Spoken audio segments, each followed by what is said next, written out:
Hello friends, welcome to channel eat the finest. இந்த channel எங்கள் அம்மா பண்ண ரெசிபிஸ் தான் ஷேர் பண்ணிட்டு இருக்கேன். அந்த வரிசையில் நான் ஷேர் பண்ண போகிறது ஸ்பெஷல் உருளைக்கிழங்கு ஃப்ரை.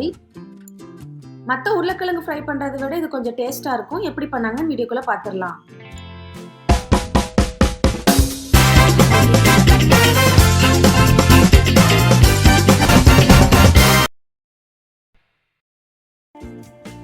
மீடியம் சைஸ் உருளைக்கிழங்கு 3 எடுத்துக்கோங்க. தேங்காய் பல்லு குட்டி குட்டியாக நறுக்குவோம்ல, அந்த மாதிரி நறுக்கிக்கோங்க. நறுக்கி தண்ணியில் வாஷ் பண்ணி வச்சுக்கோங்க. கடாய் சூடேறினதும் நல்லெண்ணெய் 2 டேபிள் ஸ்பூன், சின்ன வெங்காயம் 1/4 கப் நறுக்கி சேர்த்துக்கோங்க. பூண்டு 4 பல் நறுக்கி சேர்த்துக்கோங்க.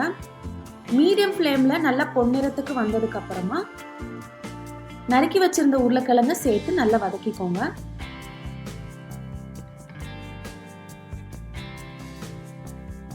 மூடி போட்டு 5 நிமிஷம் லோ ஃப்ளேம்ல வச்சிருங்க, வெந்துடும்.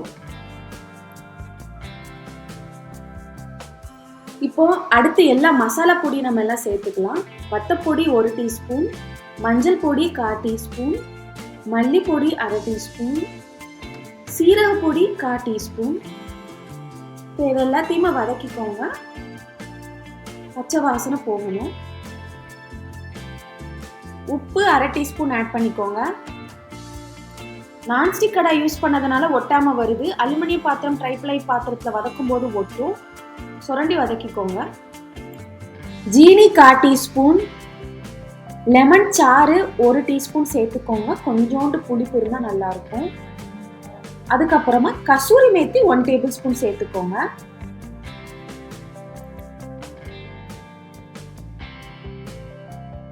ரெண்டு நிமிஷம் நல்லா வதக்கிக்கோங்க. கடைசியா இறக்கும் போது கொத்தமல்லி இலை நல்லா நறுக்கி சேர்த்துக்கோங்க.